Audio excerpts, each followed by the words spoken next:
আলাইকুম। আমরা বিগত ১২-১৩ বছর যাবৎ আমরা ইটভাটাটা চালিয়ে আসতেছি। হঠাৎ করে ৫ তারিখের পর থেকে আমরা ভাটাতে বহিরাগত কিছু সন্ত্রাসের আক্রমণ দেখতেছি, যারা বিভিন্নভাবে আমাদের কাছ থেকে বিভিন্নভাবে টাকা পয়সা চাঁদা দাবি করতেছে। বিভিন্ন জনে বিভিন্ন ধরনের হুমকি দামকি দিচ্ছে। এমন তো অবস্থায় আমরা ইট বিক্রি করতে আসলে আমরা ইটও বিক্রি করতে পারতেছি না। এখানে আমাদের কিছু রিজার্ভ মাটি আছে, যে মাটিগুলো দিয়ে ইট তৈরি করা হয়, সেই মাটিগুলা ওরা যখন চাঁদা দাবি করছে, আমরা যখন না দিছি, সেই জায়গা থেকে ওরা এই মাটিগুলো নিয়ে বিভিন্ন জায়গায় বিক্রি করে ফেলাইতেছে। সেই জায়গায় আমরা গেলে এলাকার যে কিছু দাপটি ও সন্ত্রাস কার্যক্রম চালায় যে লোকজনগুলো, তারা খুব ধরনের হুমকি দামকি দিচ্ছে। আমরা এই অবস্থাতে থানাতে যাই, আমরা একটা অভিযোগ দায়ের করি। সেখানেও আমরা ঠিকমতো আসলে ওইভাবে ফিডব্যাক পাচ্ছি না। তো এখন আমি আপনাদের মাধ্যম দিয়ে প্রশাসনের কাছে এই জিনিসটাই দাবি করব, যে আমাদের যেন ন্যায্যতার ভিত্তিতে আমাদের যে হয়রানিমূলক যে কাজগুলো করাইতেছে, সেগুলো যেন বন্ধ হয়, আমাদের ন্যায্য একটা বিচার যেন পাই। আমরা এই বিচার আপনাদের মাধ্যমে, আমাদের সংবাদকর্মীর মাধ্যম দিয়ে আমরা এটা আইনের কাছে আমরা সেই ন্যায্য বিচার দাবি করতেছি। এই ঈদে জামা জুতো অ্যাক্সেসরিজের ডিসকাউন্ট।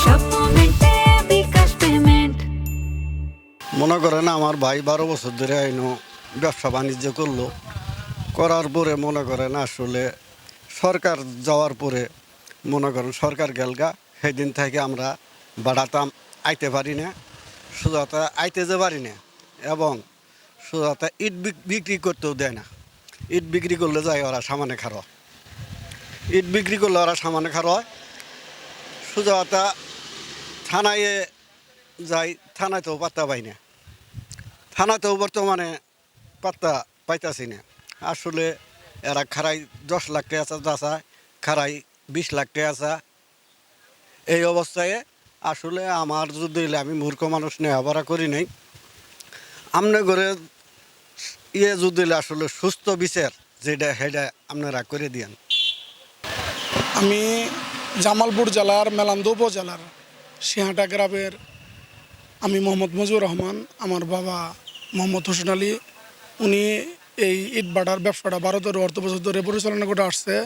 আমরা বৈধ কাগজপাতি দ্বারাই ইটভাটাটা পরিচালনা করছি, কিন্তু গত বছর আর্থিক সংকটের কারণে আমরা ইটভাটা চালাতে পারিনি। এরপরও জমির ভাড়া আমরা দিয়ে দিছি।